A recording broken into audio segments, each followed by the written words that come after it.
इफ्तिखारुल हसन साहब, मरीम नवाज साहबा वज़ारत अर्हम पे मुतमक्किन हैं और उन्होंने जो पहला फोकस किया है लाहौर की इंतज़ामिया को, पूरे सूबे में कहा है कि जी शहरों से गंद को साफ़ किया जाए, सफाई की जाए और चीज़ें की। वसाइल उनके पास उतने ही हैं, अमला सफाई के पास, ये सॉलिड वेस्ट मैनेजमेंट कंपनीज़ के पास जितना पहले था, लेकिन उन्हें टारगेट ये कर दिया कि हर हाल में करें। ये आप समझते हैं कि वैसे कि पहला ही हुक्म, पहली चीज़ें और पहला बड़ा काम ये कितना इफेक्टिव होगा और क्या उन्होंने कुछ टाइम लिया है? मुझे ऐसा लगता है वज़ीर आला पंजाब का जो पहला ये जो डिसीजन है ये इंतहाई काबिल तारीफ है। ज़हन में रखें, सफाई निस्फ़ ईमान है, ठीक है। आपने बात की कि रिसोर्सेस बहुत ज़्यादा है हमारे पास, ऐसी कोई बात नहीं है।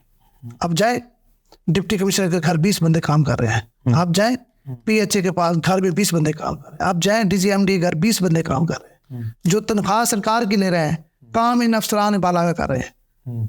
और आपने सॉलिड वेस्ट मैनेजमेंट की बात की, उसमें भी बड़ी तादाद में स्टाफ मौजूद है, लेकिन वो काम नहीं करते। काम किन का करते हैं? जो चंद अफसरान है या जिन अफसरान किसी और का डर है, उनके घर में भी ये 4-4, 5 भेज देते हैं। आप भी अगर कहें तो शायद आपके घर भी 3-4 मुलाजिम आ जाएंगे, तो आ जाएंगे। लेकिन आम पाकिस्तानी जो शहरी है, उसकी गली, उसका जो मोहल्ला है, वो कभी साफ नहीं होगा। ना DC साहब की नज़र पड़ेगी, ना AC साहब की पड़ेगी, ना सॉलिड वेस्ट मैनेजमेंट वालों की पड़ेगी। मेरे ख्याल में ये मोहतरमा ने जो फैसला किया है, खुदा करे इस पर पूरा अमल भी करा सकें। होता ही है कि बहुत सारे ब्यूरोक्रेट आते हैं, वो भी पहला हफ्ता मनाते हैं भरपूर सफाई करो, ये करो, वो करो, लेकिन आपको याद है या नसीम सादिक साहब आए थे, उन्होंने सफाई करा के दिखाई थी।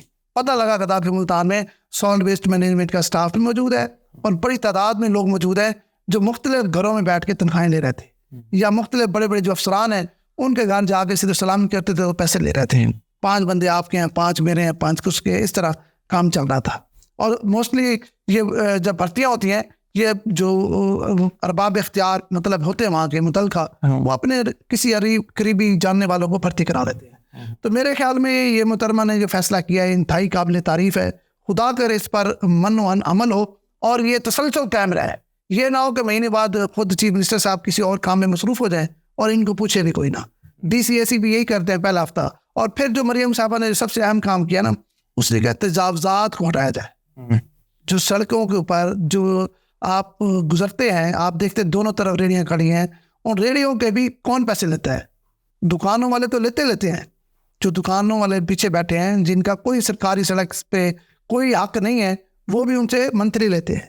इसके अलावा म्यूनसिपल कॉरपोरेशन के अफसरान, इसके अलावा आपके जो डिप्टी कमिश्नर के दफ्तर के अफसरान, मतलब मैं डिप्टी कमिश्नर की बात नहीं करता, मैं कहूँ कि वो रेडियो से पैसे लेते हैं, लेकिन बहुत सारे अफसरान ऐसे हैं जो लेते हैं। म्यूनसिपल कॉरपोरेशन वाले लेते हैं, टाउन कमेटियों वाले लेते हैं। तो भाई ये आवाम को एक इतनी अजियत है कि बाज़ टाइम आप भी हम भी देखते हैं एम्बुलेंसेज भी फंस जाती हैं। आप अगर गौर करें किसी सादा वाले बाईपास पे आपको दोनों तरफ रेडियो नजर आते हैं, बाज़ टाइम एम्बुलेंसेज फंस जाती हैं और लंबी लंबी ट्रैफिक होती है। अच्छा देखिए, आप जो बात कर रहे हैं तजावज़ात का, चीज़ें देखें, एक इसका ताल्लुक ना बराह रास्त हमारे यहाँ सिविक सेंस से भी है। हम गाड़ी में जाते हुए लेना चाहते हैं, खरीदना चाहते हैं, सिविक सेंस कहाँ है यहाँ पे? मैं यही कह रहा हूँ, ये ताल्लुक भी तो है ना यार, हम और आप भी ऐसे ही करते हैं यार। देखिए इस पे तो डंडे के अलावा कुछ भी नहीं चल रहा। तजावज़ात के खिलाफ कोई ऑपरेशन कामयाब नहीं हो सकता, मैं कह रहा हूँ। क्यों नहीं हो सकता? हाँ, उसकी वजह ये है कि हमारे पास उन्हें मुतबादिल रास्ते नहीं हैं उन्हें देने के लिए। जरा यहाँ से इत्तेफाक नहीं करता। सुन लें बात, बहुत दफ़ा बहुत सारे डिप्टी कमिश्नर साहबान ने इन जो रेडी वाले खड़े हैं इनको अलग जगह दी है, लेकिन मसला ये है कि हर रेडी वाला कहता है कि मैं ऐसी जगह पे खड़ूँ जहाँ मेरी सेल ज़्यादा हो। ठीक है, वही जवाब वाली बात, लोग वहाँ जाना चाहते हैं। वापस यही मैं कह रहा हूँ, लोग वहाँ जाना, इसकी वजह ये है कि लोग वहाँ नहीं। शेख साहब, आप जब कोई नहीं मिलेगा तो आप जाएंगे। आपको अगर मेन रोड के ऊपर कोई रेडी नहीं मिलेगी और आपको पता है कि फ्रूट मार्केट से फ्रूट मिलेगा तो आप जाएंगे। लेकिन जब आपको पता होगा कि यहाँ मिलेगी, कोई ताकतवर बंदा किसी सिफारिश से रेडी लगवाएगा, फिर 2 और लग जाएंगी। भाई ये मसला हमारी पूरी कौम का है, कोई आपका हमारा ये कल इम्तिहान का नहीं है। इसके लिए डंडे के सिवा, मतलब जिस तरह CM ने ये डिसीजन लिया है और CM को चाहिए कि इसके ऊपर फोकस रखे। ये नहीं है कि हफ्ते बाद महीने बाद चीज़ ख़त्म, नो, इसको मुसलसल चेक करें और मैं ये समझता हूँ कि ये एक अच्छा फैसला है जिससे पंजाब के अवाम बड़े आसानियाँ होंगी उनके लिए, उनकी मुश्किलात में कमी होगी। आप कहीं जा रहे हैं, आप देखें लंबी लंबी स्कूल के टाइम जो लाइनें लगती हैं अक्सर रेडियो की वजह से लगती है। अच्छा, लेकिन आप जो बात कर रहे हैं ना इफ्तार साहब, फिर वही आइडियल बात कर रहे हैं कि यूँ हो जाएगा फलान हो गया, ऐसा नहीं होता। जो रेडियो लगती है ना उसकी वजह है कि स्कूल के बाहर उन्हें कस्टमर मिलता है, नंबर 1। भाई नहीं मिलना चाहिए ना, मैं कहता हूँ भाई जो सरकारी जगह जो पॉइंट बन जाए कि जी ये फ्रूट मार्केट है, ये सब्जी मार्केट है, और वहाँ पार्किंग डिस्ट्रिक्ट गवर्नमेंट देती है। बहुत दफ़ा ये तजर्बे किए हैं मुख्तलिफ अफसरान ने। कौन से कामयाब हुआ है? हाँ, मुल्तान तो कामयाब तजर्बा तो बता दें मुझे। मैं कहता हूँ नाकाम क्यों हुए, उसकी मुख्तलिफ वजूहात।